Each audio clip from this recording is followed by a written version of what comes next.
ሰላምና ጸጋ ይብዛላችሁ እናንተ የክርስቶስ አካል አገልጋዮች ሰራተኞች እና አካል የሆናችሁ ማለት ነው። ሁሉ መልካም እንደሆነ አምናለሁኝ። በክፍል አንድ ላይ እንግዲህ ለእግዚአብሔር ታማኝነት እኛም ታማኝ መሆን እንዳለብን እና የእግዚአብሔርን ቃል በታማኝነት ለእግዚአብሔር አካል ላደረገን በክርስቶስ አካል ውስጥ ላሉ ግልገሎች ጥቦቶችና በጎች እንደሚገባ የእግዚአብሔርን ቃል ልንመግባቸው ልናስተምራቸው ይገባል። የዓለምን ነገር አይደለም እኛ የምንሰብከው የእግዚአብሔርን ዓለም ጉዳይ ነው። በክርስቶስ የተፈጸመውን ስራ ነው የእግዚአብሔርን ፍቅር ነው የእግዚአብሔርን ጽድቅ ነው የእግዚአብሔርን ቅድስና ነው። ለዚህ ነው ሐዋርያው ጳውሎስ ሲናገር እኛ ሀገራችን በሰማይ ነው ይላል። አሜን አሜን። በየት ነው አለ? ሀገራችን በሰማይ ነው። ከዛም የሚመጣ ጌታ መድኃኒት ኢየሱስ ክርስቶስን በናፍቆት ነው የሚለው። እንደው በናፍቆት እንጠባበቃለን ይላል። በናፍቆት የምንጠባበቅ ፐርሰን አለ። በናፍቆት በጣም ነው የምርን የናፈቀን አለ ጳውሎስ። ከዛ ይሄን የሚበሰብሰውን ስጋ ደግሞ ወደ ማይበሰብስ ወደ ከበረ ስጋ ይቀይረዋል፣ እርሱን እንዲመስል ያደርገዋል ይላል። ፍጻሜያችን እርሱን መምሰል ስለሆነ ማለት ነው። ስለዚህ እኛ መጽሐፍ ቅዱስ ሲናገር በሁለተኛ ቆሮንቶስን ጋብዣችኋለሁ። እናንተ ሙሉውን ክፍል በተለይም ከምዕራፍ 1 እስከ ምዕራፍ 6 ያሉትን ስታነቡ አብዛኛውን የሚያጠነጥረው በክርስቶስና በክርስቶስ አካል ዙሪያ ባለ ጉዳይና በአገልግሎት በአዲሱ ኪዳንና በአሮጌው ኪዳን መካከል ስላለው የአገልግሎት ልዩነቶችና እኛ አገልጋዮች ስናገለግል እንዴት ማገልገል እንዳለብን ምንም የፈለገ ችግር፣ መከራ፣ ጭንቀት ቢደርስብንም እኛ መናገር ያለብን እኛ መስበክ ያለብን የክርስቶስን ነገር ብቻ ነው ማለት ነው። ነገረ ክርስቶስን፣ ነገረ መንፈስ ቅዱስን፣ ነገረ አባትን ነው ማለት ነው መስበክ ያለብንና በክርስቶስ ኢየሱስ የተሰራውን ስራ ነው እንጂ ሌላ ነገር ልናወራና ልንሰብክ አልተጠራንም። ደግሞ አንድ በጣም ልቤ ላይ የሞላ ነገር ምንድነው? መጽሐፍ ቅዱስ ሲናገር ከእግዚአብሔር ጋር ሰራተኞች ነን ይላል። የእግዚአብሔርን ጸጋ በከንቱ አልተቀበልንም ይላል። የእግዚአብሔርን ጸጋ እኛ የተቀበልነው በከንቱ አይደለም፣ እንድንሰራበት ነው። ከማን ጋር ነው የምንሰራው? ከእግዚአብሔር ጋር ነው ማለት ነው። ስለዚህ በእግዚአብሔር እርሻ ውስጥ የክርስቶስ አካላቶች ብቻ አይደሉም ሰራተኞች፣ እግዚአብሔር ራሱ ሰራተኛም ጭምር ነው። ስለዚህ አብሮን በዚህ ማሳ ውስጥ ይሰራል ማለት ነው። ከኛ ጋር ይንቀሳቀሳል፣ ከኛ ጋር ይሰራል ማለት ነው በእኛ ውስጥ በማደር። ስለዚህ ሁል ጊዜ ልንጠነቀቅና ጥንቃቄ ልናደርግ የሚገባው ምንድነው ሲባል አብሮን ለሚሰራው አካል ጥንቃቄ ልናደርግለት ይገባል። ምክንያቱም እሱ ልንሰማ ይገባል፣ እሱ ልናዳመጥ ይገባል፣ ለሱ ልንታዘዝ፣ ለሱ ታማኝ ልንሆን፣ ልንጸልይ፣ ልንቀደስለት ይገባል ማለት ነው። ሃሌሉያ። ያለዛ ግን የእግዚአብሔርን ጸጋ ከንቱ እናደርጋለን ይላል። ይሄ ከንቱ እናደርጋለን የሚለው የሚገርማችሁ በብዙ ቦታ ሐዋርያው ጳውሎስ በክርስቶስ ዙሪያ በእግዚአብሔር ጸጋ ዙሪያ በጣም ይናገራቸዋል። የክርስቶስን መስቀል ከንቱ እንዳታደርጉ ይላል በአንደኛ ቆሮንቶስ ምዕራፍ 1 ላይ ደግሞ ማለት ነው። ስለዚህ ከንቱ እንዳይሆንብን ልንጠነቀቅ ይገባል ማለት ነው። ከእግዚአብሔር ቃል ምንድነን? እኛ ሰራተኞች ነን። እግዚአብሔር አብሮን ይንቀሳቀስ፣ እግዚአብሔር አብሮን ይሰራ።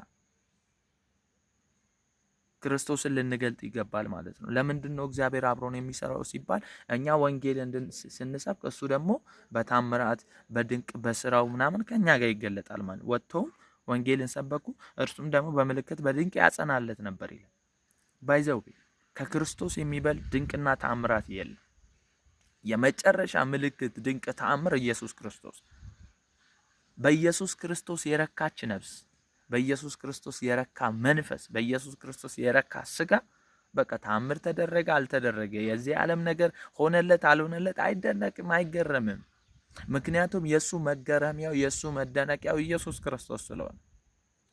እግዚአብሔርም ይላል እኮ ለኢየሱስ ክርስቶስ በመንፈስ ቅዱስና በድንቅ በታምራት መሰከረለት ይላል። ለምን? አይሁዶች እንዲቀበሉት። አይሁዶች ግን አልተቀበሉት፣ አክሰፕት አላደረጉት። ግን እግዚአብሔር እኮ መስክሮለታል፣ ሰው ብቻ አይደለም። ስለዚህ ጥንቃቄ ልናደርግ በጣም ይገባል ማለት ነው። ከእግዚአብሔር ጋር ነው የምንሰራው። ሰውን እየተመለከታችሁ ወደ ኋላ አትመለሱ። ሰውን እየተመለከታችሁ አትሰናከሉ። ሰውን እየተመለከታችሁ ሰውን አትውቀሱ። ደግሞ የአዲስ ኪዳን አገልግሎት የክብር አገልግሎት ነው። የመንፈስ አገልግሎት ነው። የጸጋ አገልግሎት ነው። የጽድቅ አገልግሎት ነው። የቅድስና አገልግሎት ነው። የጸጋ አገልግሎት ነው።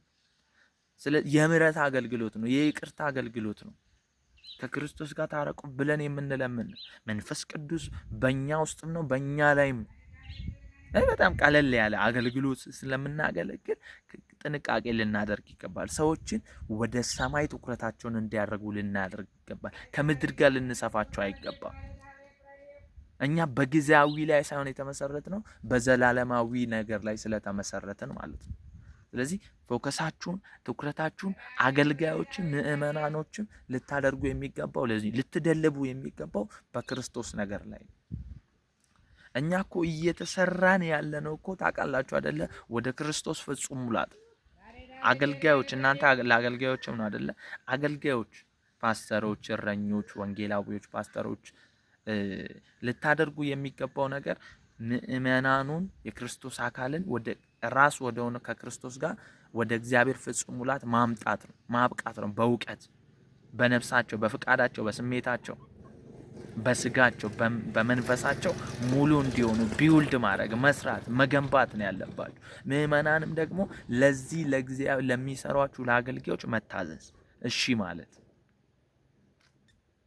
ክብር ለእግዚአብሔር ይሁን። በቃ እግዚአብሔር ደስ ይሰኝባችኋል። ያኔ እኮ ከንቱ አይሆንባችሁም፣ ያለ ዋጋ አትሆኑም። እግዚአብሔርም ያኔ እጥፍ ክብር ያከብራችኋል ማለት ነው። አክሊል በሰማይ ታገኛል። አክሊሎቻችሁ ደግሞ የምትሰሯቸው ሰዎች ናቸው። የሆነ ዘውድ ክብር ምናምን የሆነ ወርቅ ምናምን አትጠብቁ። በሰማይ ሰው ነው እግዚአብሔር የሚሰጣችሁ። እዛ አክሊሎቼ ይላችኋል ጳውሎስ።